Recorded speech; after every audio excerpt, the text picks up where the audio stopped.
Welcome back to the Millionaire Real Estate Agent Blueprint here with Nathan Najib. I want to have a conversation today about we make this thing called real estate way too complicated. What I like to call this, the business of real estate, it's all you are as a real estate agent is glorified telemarketer. That's what you are. So don't stop making it sound so fancy. Stop acting like you're a surgeon or whatever. You're just a glorified telemarketer. That's all you are, and your job is to make phone calls. The better phone calls you make, the more you work on you, the better conversation you're gonna have. In turn, you're gonna have a great career in real estate. As you know, I've been selling real estate for 16 years, and it's been hard. It's been some time that I had to dig real deep. I've put in 8 things here for you to look at if you want to carry on in this business, or especially for agents who are thinking about getting into real estate. For people, I had 3 interviews last week, and real good people, nice people. One of them had PhD in whatever it was. I can't remember exactly what the PhD was, but she was very educated, intellectually smart girl. The other one was she'd been in sales and an ex flight attendant, and then I saw this young guy who was like, let me do anything. You just give me anything and I'll make it happen. I'll do for you. He's like, I just want to be around you kind of thing, right? I'm like, wow, there's a difference between everybody else that I've interviewed and this guy here. And he seems like a guy that's gonna go places. That's what I was like when I started real estate. I was like, I had no idea what I was doing. I was like, just tell me. Unfortunately, when I started in a business at 17, 18, I didn't have a mentor to look up to. Now I know the importance of mentorship, and if I had a mentor, what I've achieved in 16 years, I would have condensed that probably 4, 5, 6 years, okay? So this is the videos why we do these videos, and to help you fast track your real estate career. So the 8 things for you to do before you do real estate, get into real estate, and also if you're a real estate agent that's having trouble in the current market, now here are the 8 things. Number 1 is learn to self-motivate. Nobody's gonna motivate you. Nobody's gonna keep on motivating you, because people can kind of get sick of it, right? You're either motivated or you're not. So learn how to motivate yourself. And usually what works is, obviously you gotta have some sort of hunger inside of you. And also, mind you, this is not for people, these tips aren't for people who probably have got like pre-privileged upbringing. It's people who like come from very humble beginning, just like I did, right? And a lot of salespeople, I feel like a lot of salespeople, they have come from very humble, and they compare themselves with a guy who sells real estate and whose father has got a whole lot of money. He's got the connection, right? If you've got nobody, like in my family, nobody owned houses, so I had to add a team. When I started selling real estate, I had to go and find people who own houses for the starter, right? So first thing, I learned self-motivation. And motivation comes, you either got intrinsic motivation or extrinsic motivation. Extrinsic motivation is okay to start off with. That's like, buying a new car, buying a house.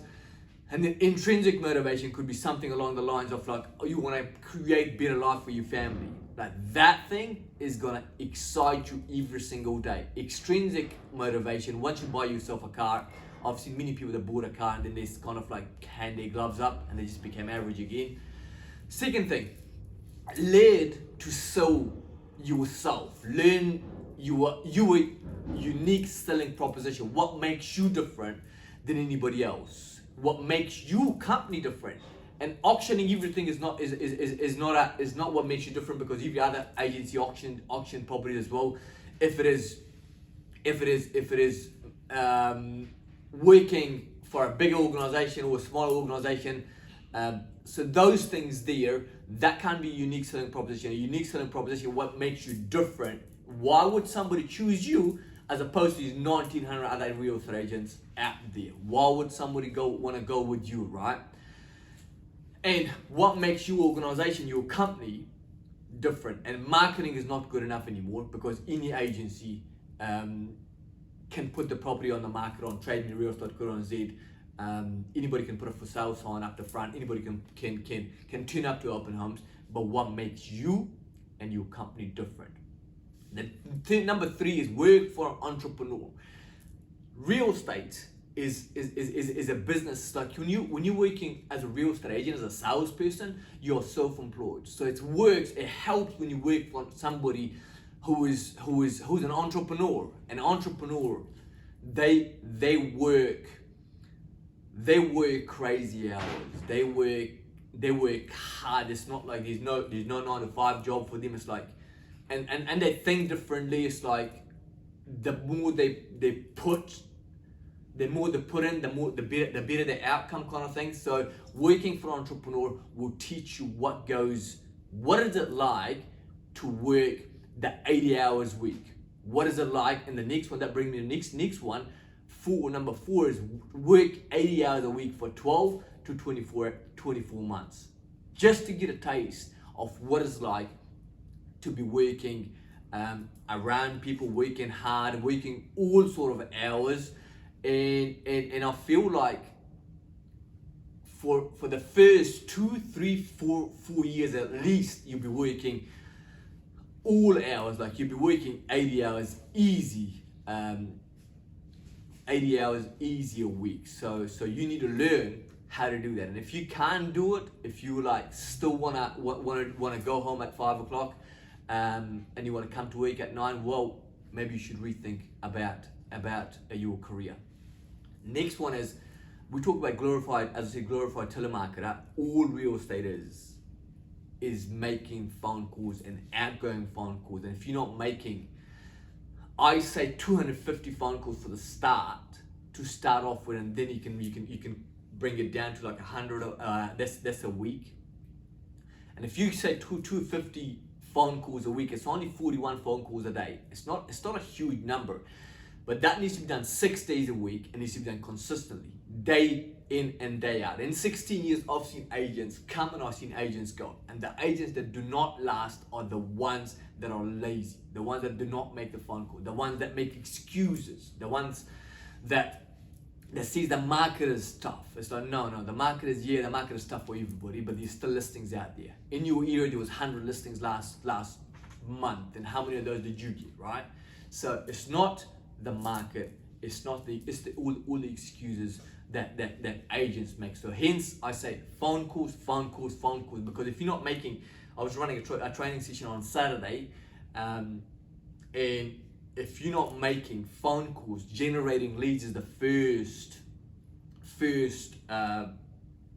thing to get the ball rolling. If you call it flywheel, the first thing in real estate to start happening is generating leads. And one of the things is making phone calls. All sort of other things like dropping doing letterbox drops, and all those kind of other stuff is networking and heaps of other stuff for sure. But phone calls, if you're not making at least, I say to start off with 250 phone calls a week, and then as your business become mature and people get to know you, and you can condense it down to 100 phone calls a week. And if you're making less than 100 phone calls a week and you've been in the business for 1, 5, 6, 7, 8, 10 years, then you should get out of it ASAP, because the market is getting tough.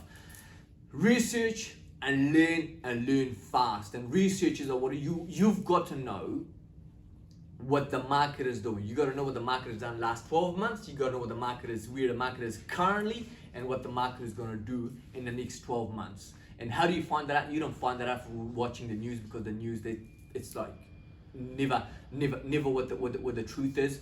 It's actually studying the history, what's happened in the past. You got to go back 10 years, you got to go back 20 years and learn and learn fast. And obviously also when it comes to obviously when you're in presentation with people, you need to learn how to role play your presentation. When I started real estate, I used to make phone calls, and back then we used to have dictaphones back then, and I used to make phone calls and listen to myself again, and oh no, that doesn't sound right, and then make the next phone call, and that's how you refine your conversation. And because when you have conversation with people, and especially when you're doing a listing presentation, it's a big deal, it's cheap, it's easy to practice outside the ring than getting in the ring, as Muhammad Ali used to say. It's what you do outside the ring that makes you look good inside the ring underneath those lights, right? Now, this one here is for mental toughness, and I think it's one of the most important things, along with everything else that I've said, but this one here is probably the most important thing if you want to be consistent, if you want to stay in this business for a long period of time. It's your morning routine. You got to get that packed. It's like kind of similar to when a soldier goes to a war and doesn't wear no vest, no bulletproof vest, right? Or don't take his weapon with him, right? It's kind of similar to that.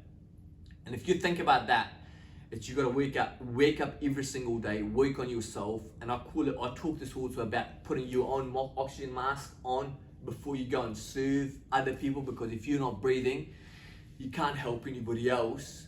So you need to be mentally, physically, spiritually, emotionally in the right place before you go out there and serve your clients. Because if you're not emotionally in the right place, you're not going to give the right advice, you're not going to take care of people. If you're not physically fit, you're not going to be able to last doing those 80 hours a week. If you're not spiritually right, you're not going to do right things by people, which means that's going to be your business is going to be a short term, it's not going to last forever. So morning routine is, we've done morning routines in the past, and I know I've shared that with people in the past. I want to share that once again, Georgie, if you can put the link below to my morning routine, and also we'll share the morning routine for the elite in the industry. We did a video as well also, Georgie, about the best of the best in the real estate industry, and we did what's John McGrath's morning routine, Phil Harris's, I think it was Amit Nayek's, and it was Alex Jordan, a few other people as well. So we put those two links below so you can watch it, and that's you like putting your armor on before you actually go out there and you can serve people for a long period of time. Because this business here, it's not a 1 day, it's not a 2 day, it's not a 3 day. It's a very rewarding business, it's a great business to be in, but it happens like this. First day, nothing happens. Second day, nothing happens. Third day, nothing happens. Second year, nothing happens. And then eventually, once people to get to know you, they're like, this guy, he's real. He's not there just to make quick sales, or this girl, right? So once people get to know you, real you, and once you serve enough people, once you're consistent with your prospecting, as I said, once you follow these 8 things that I just suggested, then you'll be true success. And then last but not least, number 8 is you're gonna burn the boats. The burn the boats metaphor came from Alexander the Great, I think it was, and I think he wanted to take over an island, and they were outnumbered 1 to 4, I think it was maybe 1 to 6. So don't quote me on this, but that was the story. He told the guy, everybody he ordered, he says, off the boat, and people said, no, we can't get off the boat because we are outnumbered. They're gonna butcher us, right? They're gonna kill us, right? So Alexander said, get off the boat, everybody off the boat. So everybody jumped out the boat, obviously, because it was an order. And then he said to the people that was around him, the 3 or 4 people, to burn the boats. So the burn the boats means that they had no way to escape. And guess what? They took over the island, my friend. And if you want to do well, if you want to take over the island, you got to burn your boats. These are 8 things. I hope that's been of help to you. And if there's anything I can do for you, you can sing out. We do also Saturday trainings every Saturday between 8 till 10 o'clock here, and we'll explain to you exactly what we do, what I done to build my real estate business, my real estate team, and the organization that I've created here So if you want to learn from a practitioner, give me a call and I'm more than happy to help. Thank you and have a great rest of the week, and see you next week, same place, same time.